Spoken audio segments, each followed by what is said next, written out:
Saludos jóvenes, les saluda su profesor del curso de trigonometría, Alfredo Bustescay, para en esta oportunidad entregarles el siguiente tema que tiene por título Funciones trigonométricas y que corresponde al capítulo 24 de nuestro libro. ¿De acuerdo?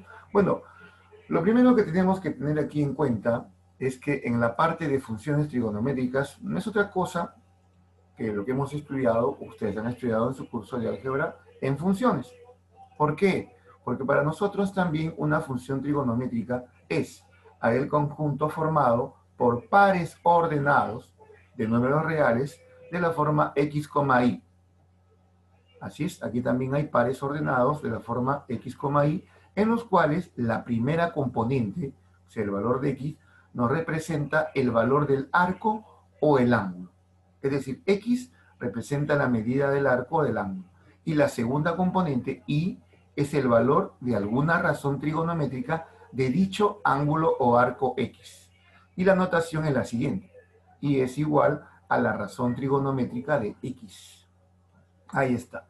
Aunque la notación simbólica es la siguiente. Una función trigonométrica, lo vuelvo a repetir, es aquel conjunto de pares ordenados x, y que pertenecen a los reales al cuadrado, tal que la segunda componente y es igual al valor de alguna razón trigonométrica de nuestro ángulo o arco x.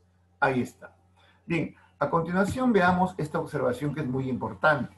Por ejemplo, si a nosotros nos afirman que el par ordenado A, B pertenece a alguna razón trigonométrica, entonces siempre se cumple que la segunda componente B va a ser el valor de ¿quién? De alguna razón trigonométrica de A.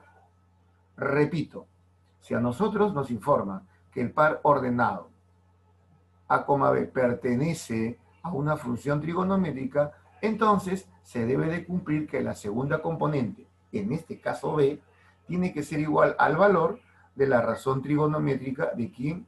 De A, la primera componente. Y esto va a quedar mucho más claro con un par de ejemplos. Veamos aquí. Ejemplo número 1.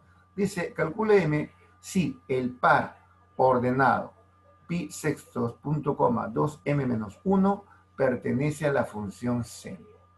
¿Esto qué significa?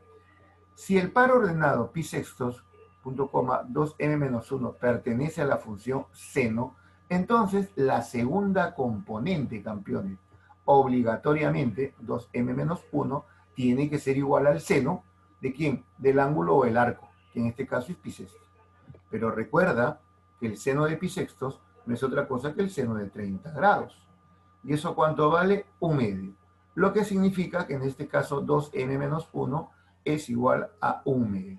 Obviamente efectuando la parte operativa, m, despejando, va a ser igual a 3/4 y listo a mirar. Siguiente ejemplo, algo similar. Ahora nos dicen, calcula el valor de n sabiendo que el par ordenado pi tercios, punto coma, n menos 3 sobre 4 pertenece a la función coseno.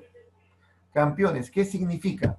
Significa que si este par pertenece a la función coseno, entonces obligatoriamente la segunda componente, n menos 3 sobre 4, ¿a qué va a ser igual? Al coseno del ángulo o el arco, que en este caso es pi tercios. Y recuerda que el coseno de pi tercios es el coseno de 60 grados, que es 1/2. Nuevamente entonces, n menos 3 sobre 4 va a ser igual a 1/2, campeones. Efectuando la parte operativa, n es igual a 5. Otro ejemplito, veamos acá. Calcule el valor de q. Si ahora el par ordenado, pi cuartos, punto coma, 2q menos 1 entre 3, pertenece a la función tangente. Nuevamente, solución. Si el par ordenado pertenece a la función tangente, ¿qué se tiene que cumplir? Allá que la segunda componente, 2q menos 1 sobre 3, tiene que ser igual a ¿quién?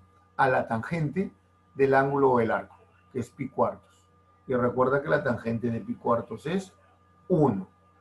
Por lo tanto, si yo reemplazo 2q menos 1 sobre 3 igual a 1, vamos a encontrar que el valor de q es 2 y se acabó. ¿De acuerdo? Ahí está. Bien, de inmediato veamos aquí el estudio de las principales funciones trigonométricas. A ver, Primero con la función seno. Pero antes, observen aquí ya, para construir el gráfico de la función seno, lo primero que vamos a utilizar, ¿qué cosa es?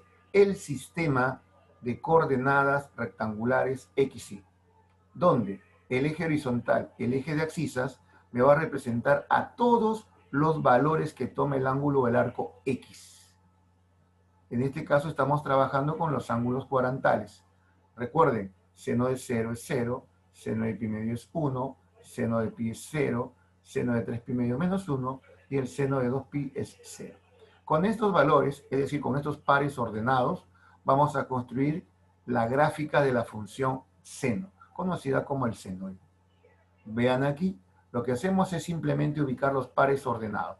El 0,0 se encuentra aquí, el par pi medios, 1 se encuentra en la parte superior, el par pi, 0 en la parte inferior, mira, en el eje de las X, el par 3 pi medios, menos 1 es en la parte inferior, 2 pi, 0 aquí se encuentra. ¿De acuerdo? Bueno, para construir la gráfica por medio de un trazo continuo, miren, ve, en forma de onda, así es la gráfica de la función seno, podemos determinar precisamente nuestra gráfica. Ahora, algo muy importante, chicos. Se llama dominio de una función trigonométrica al conjunto formado por todos los valores que puede tomar ¿quién? X. Por todos los valores que puede tomar X. Recuerda, ¿qué cosa es X? El ángulo o el arco, como quieras llamarle. Ahí está. Ese es el dominio. El conjunto formado por todos los valores que toma ¿quién? X. El ángulo o el arco. De tal manera que la función exista o esté definida. ¿De acuerdo? En nuestro caso, el dominio de la función seno, definida de esta manera, siempre va a ser los números reales. ¿Por qué? Porque no existe ningún ángulo o arco para el cual el seno no exista, no esté definido. Por tal razón, podemos afirmar que el dominio de la función seno, o sea, los valores de X, pertenecen al conjunto de los números reales. Y en cuanto al rango, observen, son los valores que toma la función. Estos valores van de menos 1 a 1. Por lo tanto, el rango de la función será el intervalo cerrado de menos 1 a 1. De menos 1 a 1, lo que es lo mismo, ¿no? Seno va a ser mayor o igual que menos 1 y menor o igual que 1. En cuanto al periodo, vean, para nosotros el periodo de manera simple es el intervalo de repetición de la curva, como en este caso, mirad. Después de cuántos radianes la gráfica muestra el mismo comportamiento, miren, ve, después de 2 pi radianes. Por esa razón, el periodo es 2 pi campeones. Ahí estamos.